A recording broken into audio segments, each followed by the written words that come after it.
ንስሐ ሰዎች ስለ ኃጢአታቸው ተጸጽተው ከእግዚአብሔር ጋር እንዳይታረቁ በብርቱ በሚጥረው ሰይጣን ላይ የተገኘ ታላቅ ድል ነው።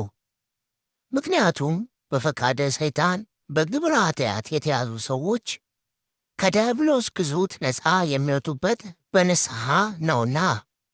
ለብዙ ዘመናት በተሠራ ኃጢአት የተገነባ የበደል ሕንፃ በአንዲት ሰዓት በንስሐ እንዳልነበረ ሆኖ ይፈርሳል። ስለዚህም ንስሐ የበደለውን እንዳልበደለ፣ ኃጥኡን ጻድቅ፣ ዘማዊውን ድንግል ታደርጋለች። ቅዱስ ዮሐንስ አፈወርቅ